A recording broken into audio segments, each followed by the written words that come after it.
Hello students, welcome to my channel Maths Bounty. Today we will discuss exercise 3.1 question number 2.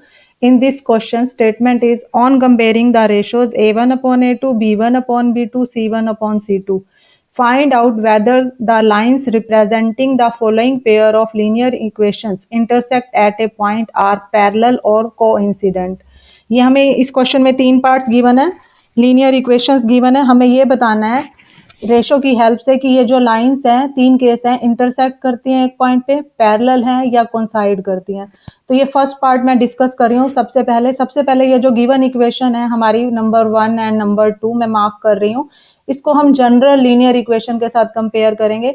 जो first equation है उसको मैं a1x plus b1y plus c1 equal to 0 इसके साथ compare कर रही हूँ. a1 b1 और c1 की वैल्यू लेंगे तो जो फर्स्ट इक्वेशन है 5x, तो a1 की वैल्यू आ जाएगी 5, b1y है यहाँ पे और यहाँ पर है -4y फर्स्ट इक्वेशन में, तो b1 की वैल्यू आ जाएगी -4. फर्स्ट यहाँ पर c1 है और यहाँ पर वैल्यू 8 है, तो c1 की वैल्यू 8 आ जाएगी. और ये जो जनरल इक्वेशन सेकंड है a2x plus b2y plus c2, इसको मैं सेकंड इक्वेशन के साथ कंपेयर करूंगी.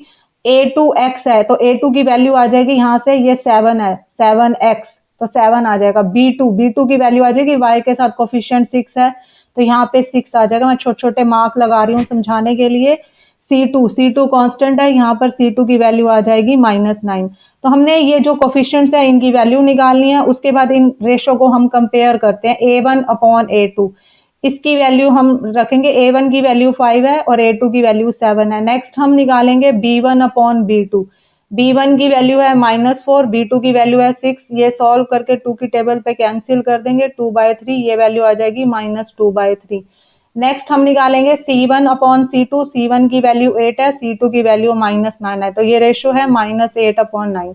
तो इस जब हमने रेशो निकाली है तो हम ये देख रहे हैं a1 अपॉन a2 और b1 अपॉन b2, इनकी वैल्यू क्या है. a1 अपॉन a2 की वैल्यू है 5/7 और b1 अपॉन b2 की वैल्यू है -2/3. दोनों वैल्यू क्या है, नॉट इक्वल टू है.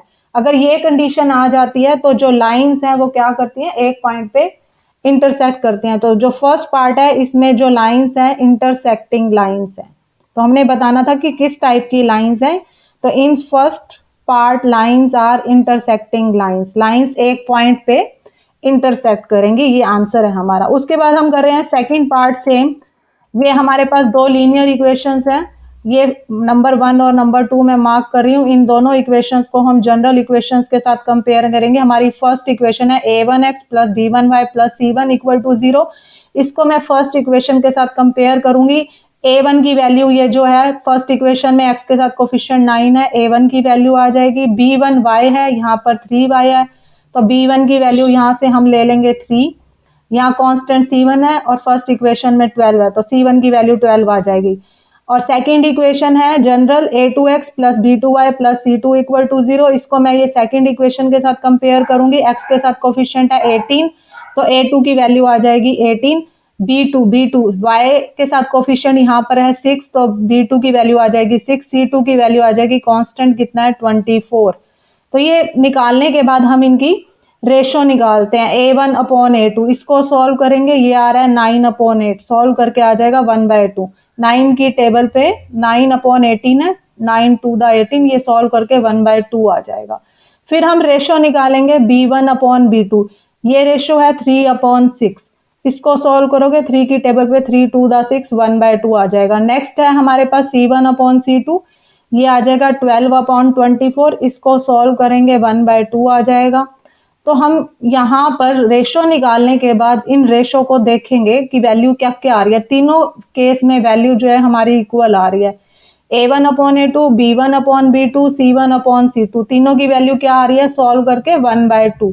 तो each ratio is equal to 1/2. अगर ये केस आता है हमारे पास तो लाइंस जो है कोइंसाइड करती हैं, लाइंस आर कोइंसिडेंट.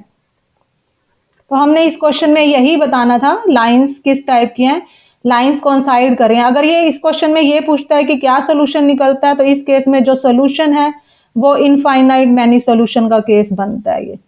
लेकिन हम सिर्फ यही बताना है कि किस टाइप की लाइंस है, तो लाइंस कोइंसाइड कर रही हैं. थर्ड पार्ट भी सेम ऐसे ही है. हमारे पास दो लीनियर इक्वेशंस गिवन है, इसमें भी हमें ऐसे ही सॉल्व करना है. इन कोफिशिएंट्स की वैल्यू निकालेंगे. तो फर्स्ट जनरल इक्वेशन को फर्स्ट इक्वेशन के साथ कंपेयर करेंगे। a1x है, यहाँ पे 6x है, तो a1 की वैल्यू आ जाएगी 6। यहाँ पर है b1y, यहाँ पर है -3y, तो b1 की वैल्यू आ जाएगी -3। यहाँ पर c1 है, यहाँ पर वैल्यू क्या है 10 है, तो c1 की वैल्यू 10 आ जाएगी। सेकंड इक्वेशन है जो जनरल है, इसको सेकंड इक्वेशन के साथ कंपेयर करेंगे। a2x, यहाँ पर है 2x, तो a2 की वैल्यू आ जाएगी 2। यहाँ पर है b2y, b2 की वैल्यू क्या आएगी, यहाँ से y के साथ कोफिशिएंट माइनस है, -1 आ जाएगा। और C2 कांस्टेंट है, C2 यहाँ पर 9 है, तो C2 की वैल्यू आ जाएगी 9। अब हम इन रेशो को निकालेंगे। A1 अपॉन A2, ये वैल्यू आ जाएगी 6/2। ये जो कोफिशिएंट निकाले हैं इनको सॉल्व करेंगे, ये वैल्यू 2 3 6, 3/1 आ रही है। फिर हम निकाल रहे हैं B1 अपॉन B2, B1 की वैल्यू है -3, B2 की वैल्यू है 1, माइनस से माइनस कैंसिल हो जाएगा, ये आ जाएगा 3/1। फिर हम निकालेंगे C1 अपॉन C2, ये आ जाएगा 10/9।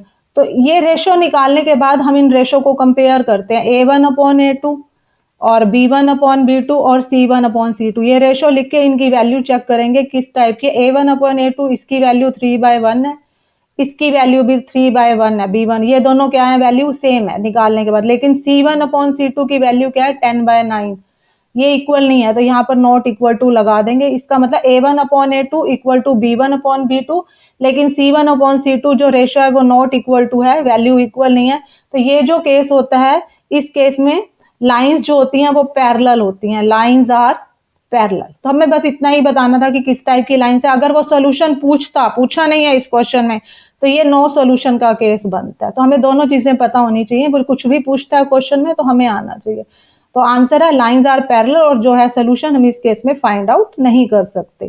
Thank you, have a nice day.